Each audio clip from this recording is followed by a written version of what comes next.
You don't struggle with desire because you're weak. You struggle because you're chosen, and hell knows it. The hidden war you're fighting in the dark, the quiet wrestling that nobody sees, is not a sign of failure. It's evidence of your assignment. The greater your calling, the greater your conflict, and the enemy doesn't waste ammunition on people who pose no threat. You wonder why lust hits you hardest when you're closest to a breakthrough? Why temptation whispers loudest when you're trying to walk in purity? Why your thoughts spiral into places your heart doesn't want to go?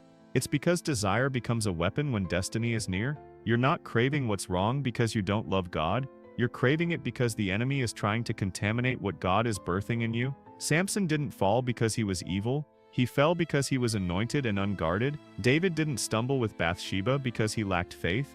It was because his isolation gave space for imagination. The chosen wrestle, not because they're carnal, but because their spirit is under constant fire. Romans 7:19 shows even Paul said, "I do not do the good I want, but the evil I do not want is what I keep on doing." This battle you're in, it's spiritual sabotage. Satan wants to make you believe you're disqualified, when really you're just under construction. He wants to turn conviction into shame, and shame into silence, because if he can't destroy you, he'll distract you, and if he can't distract you, he'll try to discredit you through your own desires. But hear me, your desires are not your identity. You are not what tempts you. You are what God calls you. And when he calls you chosen, he equips you to overcome, even the things you're too embarrassed to admit out loud. The second reason you wrestle is because you've been exposed to too much too soon, spiritually, emotionally, and sexually. When you've tasted depth but are surrounded by surface, when you've seen heaven but are living in a world pulling you toward hell, you begin to crave what numbs,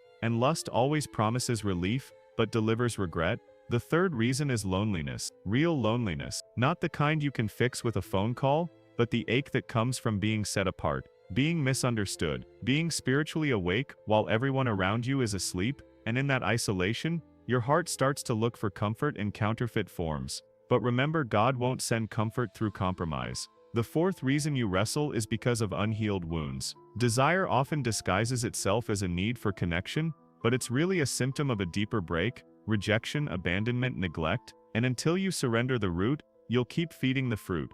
The fifth reason is because your flesh is louder when your spirit is quieter, when prayer becomes rare, when the word feels distant, when your worship turns silent. Desire doesn't disappear, it grows. But this isn't your end. It's a wake-up call, a divine warning that you're too close to settle, too chosen to fall for the same trap again. 1 Corinthians 10:13 says, "No temptation has overtaken you except what is common to man, but God is faithful. He won't let you be tempted beyond what you can bear." So don't give up in the wrestling. Don't make permanent decisions in temporary weakness. Don't confuse the storm for a curse.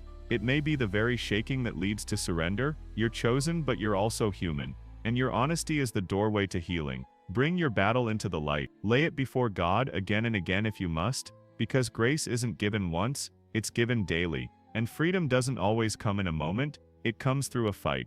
But it's a fight you're anointed to win. So breathe, get back up, and walk forward, not in shame but in strength. Because you're not disqualified, you're in process. And the fire you're walking through right now, God will use it to burn away what was never meant to stay.